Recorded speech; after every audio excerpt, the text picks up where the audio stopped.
Sebagai upaya untuk mempercepat pemberantasan COVID-19, pemerintah telah memberikan akses melalui Peraturan Kementerian Kesehatan Nomor 10 Tahun 2021 tentang pelaksanaan vaksinasi dalam rangka penanggulangan pandemi coronavirus disease 2019. Vaksin gotong royong ini berbeda dengan program vaksinasi dari pemerintah. Biaya vaksinasi gotong royong ini akan ditanggung oleh perusahaan tanpa membebankan kepada karyawan. Terkait rencana vaksin mandiri atau vaksin gotong royong ini, saya akan berbincang lebih lanjut dengan Bapak Rosan Perkasa Rosani, Ketua Kadin Indonesia.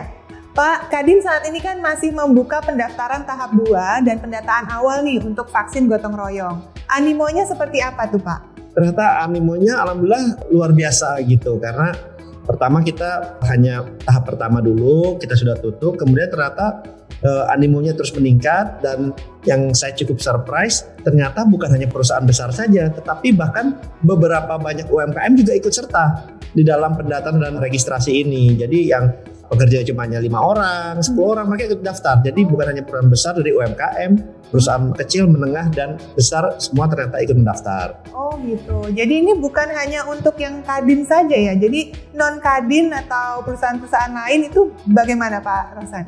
Oh, ini kita buka untuk semua, jadi tidak harus menjadi anggota Kadin, kita buka semua, dan yang ikut juga ternyata lebih besar non-Kadin gitu. Jadi kita terbuka sesuai dengan arahan dari pemerintah.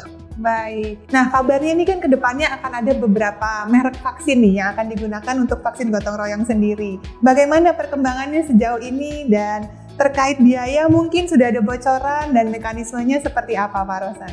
Ya, memang kita terus melakukan pembicaraan secara intens, secara reguler, baik dengan Kementerian BUMN, kemudian dengan Menkes, dengan Bio Farma, dan juga dengan KCPPEN. Nah, memang sudah mendapat arahan bahwa vaksin yang dipergunakan untuk vaksin gratis dan vaksin gotong royong itu harus berbeda. Dan vaksin yang akan dipergunakan untuk vaksin gotong royong ini sejauh ini ada 4 yang sudah disetujui, adalah Sinovac, Moderna, Johnson & Johnson, dan Sputnik. Jadi sudah ada 4 yang disetujui, dan 4 ini berbeda dengan vaksin gratis. Ini semua prosesnya sama, harus melalui BPOM untuk mendapatkan emergency use authorization-nya, dan juga harus mendapatkan sertifikasi halal dari MUI. Jadi prosesnya tetap sama. Terkait biayanya sudah ada bocoran mungkin Pak Rosan? Biayanya kita sudah bicara, dan sesuai juga dengan pendataan kita, ini range-nya antara 500.000 sampai dengan 1 juta maksimum untuk 2 kali penyuntikan. Tidak ada komersialisasi sama sekali dalam vaksin gotong royong.